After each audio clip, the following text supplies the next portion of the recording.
Okay, so we're continuing with every exam question that's ever been asked by Edexcel, and it's between the years of 2017 and 2021. If you want this document, it is linked in the description, and we're going to be continuing right now with changing the subject. So when I go to changing the subject, come on now, let me open this up. It's going to take me through to the different kinds of questions that we have on this. We've got it where the variable appears once, which is a lot easier, and then where the variable appears twice, which is a lot trickier.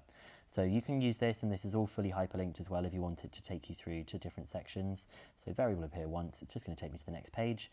Let's see what we can do here. Okay, so the first one actually isn't a change in the subject, but part B is. So we'll go through this very quickly. It wants us to work out a value of v. Now v squared equals u squared plus 2as, and it's non-calculator. So it's going to be a substitution. V squared is equal to 12 squared plus 2 times a times by s. So 12 squared is 144. Now I'm going to do 2 times minus 3 times 18. Well, 2 times minus 3 is minus 6. So it's minus 6 multiplied by 18. I'm quickly going to work out what 6 times 18 is because it's non-calculator. 6 times 8 is 48, and 6 times 1 is 6, plus the 4 is 10. So it's 144, take away 108. If I do 104, take away 108. 4 take away 8, well I can't do that, I'll borrow from here. 14 take away 8 is 6, and 3 take away 0 is 3, so it's 36. So it says v squared is 36. So it says a value, so I could say that v is equal to 6, or I could say that v is equal to minus 6. They would accept either of those. So here comes the one where we're changing the subject. We're going to make s the subject. So the first thing I'm going to do is pretend I'm sort of like solving the equation. So I'm going to subtract the u squared so that I get it like this. And then what I'm going to do is I'm going to try and make it s equals, that's what it means to be the subject. So I'm going to divide it by 2a, and I come up with this answer. So here are the answers for a and the answer for b. So you could do 6 or minus 6, and there's our v squared minus u squared over 2a. Okay, we've still got the variable appearing once. We're going to make k the subject, so we want it to be k equals. First of all, I'll get rid of the square root sign by squaring both sides. And now I'm going to add k to the other side so that I get k plus y squared equals 2m. And then I'm going to subtract the y squared so I get 2m minus y squared. So k is 2m minus y squared. Variable is still appearing once, so we've got here t equals q over 2 plus 5. Here is Spencer's method to make q the subject of the formula. So it looks like he's times it by 2 and he's times it by 2, and then he subtracted 5. What mistake did Spencer make in the first line of his method? So the thing that we're concentrating on is here. Well, look, he multiplied the t by 2, he multiplied the q by 2, but he did not multiply the 5 by 2. So he did not multiply 5 by 2, and he should have done. He did not multiply 5 by 2. Yep, so here we go, the 5 should be multiplied by 2. Okay, now we've got the variable appearing twice, which means there's quite a lot of extra work that needs to be done, which means kind of rearranging and factorising.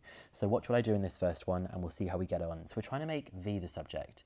Now, because v is in the denominator, I'm going to multiply it up so that I get wv equals 15 brackets t minus 2v. I'm also going to expand these brackets at the same time. So I get 15t minus 30v.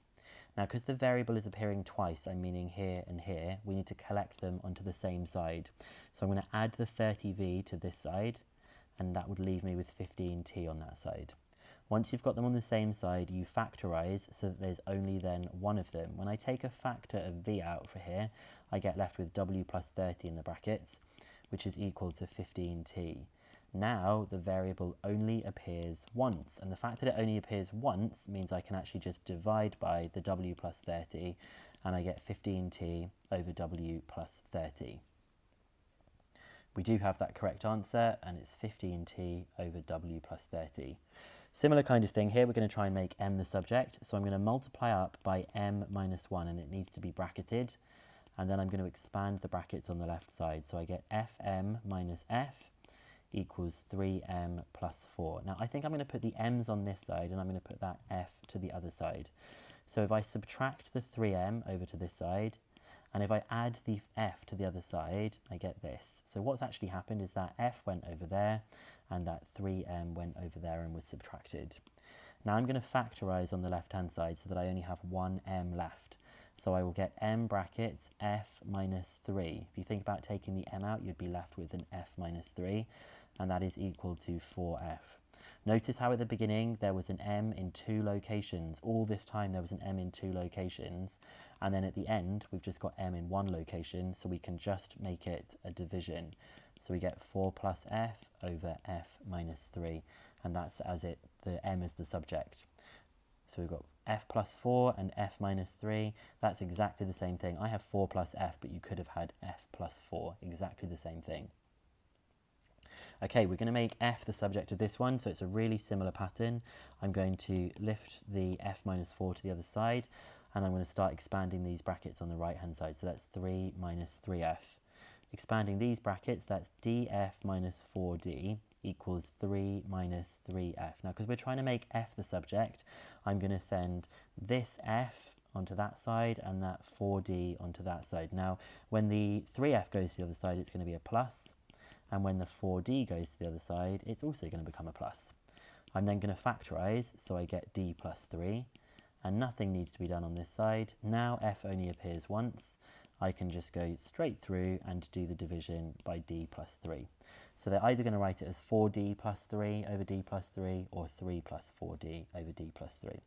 Yep, they've done it the other way around. They like to start with the variable. So if you want to put the 4d first, that is fine, but it really doesn't make any difference. Okay, this one is a bit tricky because it's got ratio blended with it, but it is a change in the subject. So it says that this ratio here is equivalent to this one. Well, what this means is if you do this one divided by this one, this is what equivalent ratios are. It's the same as this one divided by this one. So y plus x divided by y minus x is equal to k divided by 1. Now, k divided by 1, we know, is just k. So I'm going to try and make y the subject. Notice how we've got a y equals and the variable is appearing twice. So I'm going to multiply this y minus x up there, which is going to give me y plus x equals k brackets y minus x. I'm going to do the same thing as before by expanding the brackets, so that's ky minus kx, and then I'm going to put the x terms on one side and the y terms on the other side. Well, it doesn't really matter which way around you do this, but I'm going to get rid of this negative one here. I'm going to put it to the other side and make it become a plus. So I'm going to send that one to that side. Let's do this in red, how I have been doing before, which means I'm going to put the y onto the other side.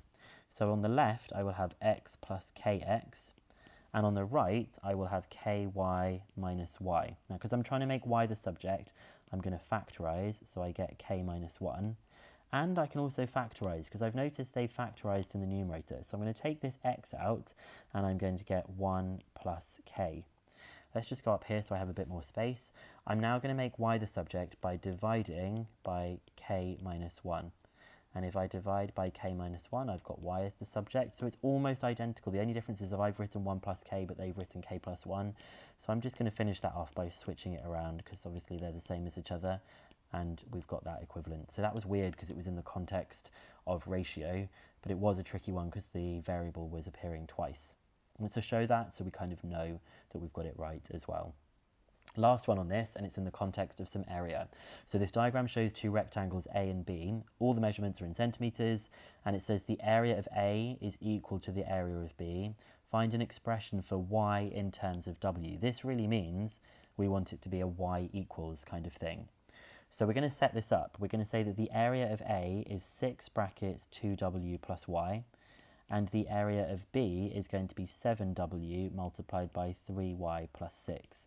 So the variable is appearing twice here, so we're going to do the same thing of expanding the brackets, collecting and factorising. So I get 12w plus 6y equals 21wy plus 42w. Now, it doesn't really matter which way round we do this, but I'm going to put the y terms onto the left. So I'm going to put this y term over here and that 12w term over to that side. So I'm going to have 6y minus 21wy equals 42w minus 12w. Now I'm going to come up here so I've got a bit more space. So on the left, I'm going to take out a factor of y. Now if I take out a factor of y, I get 6 minus 21w. And on the right, 42w take away 12w is going to be 30w. So all I need to do now is divide by the 6 minus 21y. So I get 30w divided by 6 minus 21w. Now if you wanted to, you might spot something extra that you don't need to do because we've technically finished, but you might notice something about 36 and 21. It's that they all divide by 3, so if we want to, we could divide them all by 3, leaving me with 10w, 6 divided by 3 is 2, and 21 divided by 3 is 7. So we get 10w over 2 minus 7w. Now they haven't simplified it, but it's perfectly fine if we wanted to simplify it. So I'll tell you what I might do, is I might put some brackets around, say that you don't need this. This part that we've got here is perfectly fine. Now that's everything on changing the subject, but again, it does pop up in other places, but I think the hardest ones are where the variable is appearing twice. So by doing these, it should be some practice, and hopefully it's going to set you up well for your revision. If you find this useful, please share it with a friend. It'd be great if as many people can find this resource. As many people as possible would be great. Okay, good luck.